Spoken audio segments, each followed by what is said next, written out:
Okay, so if we look at this again, once again, grade 11s, there are questions here that I need to finish, like 6.6 and then 6.7. So I'm going to try and finish it quickly. So this question says here, if it says if h at x is equals to f x minus 1 minus 2, right? Then it says determine the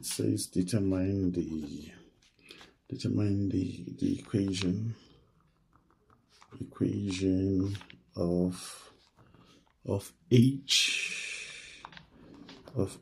in the form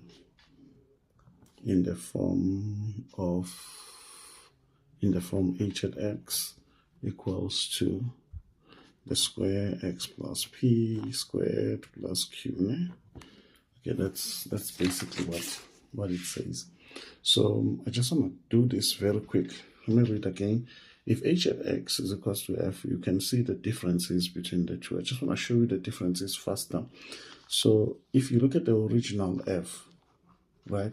Original f is equivalent to minus x squared plus 2x and then plus 15. So if you do the comparison, you will see that x here this is just x, but this is now x minus 1. So it affects the values of x here. So now instead of having x, you must now substitute that value. So which means that now this now comes in as x minus 1. And then the vertical shift is now minus 2. So if you do that, you will see that this is going to be minus, but it's now going to be minus x, then squared, then plus 2x minus 1, right, plus 15.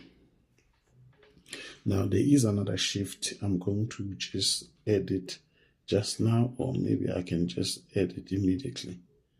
Okay, because then that shift, the vertical shift, can also be added here, right, immediately, because it's a minus 2. It's given in that expression. That's a vertical shift. Now, of course, this, if you work this thing out, right, I'm just going to remove this now here. Let's just remove it and work this out. I'm done now with the substitution.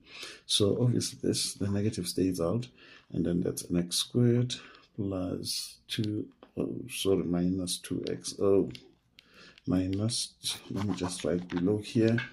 So it's negative, then it's x squared minus 2x, right? And then plus 1, okay?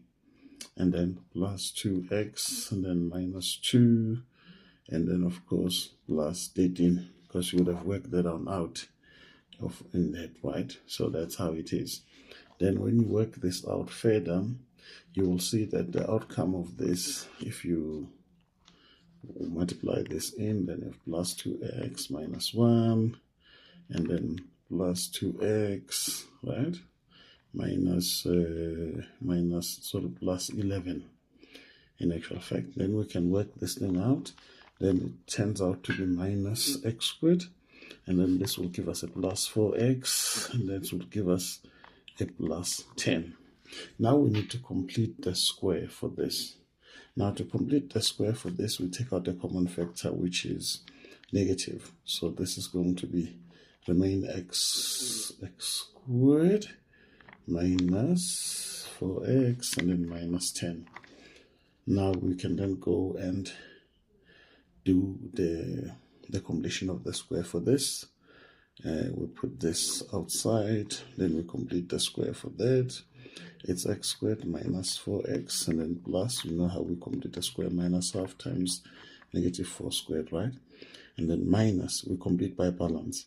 So it's 1 over 4, so it's half, times minus 4, and then squared again, then minus 10, then close that.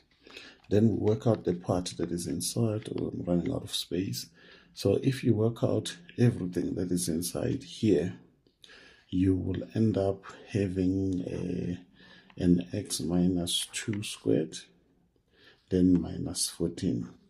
Then at the end, you will have minus x minus 2 squared plus 14. That's it.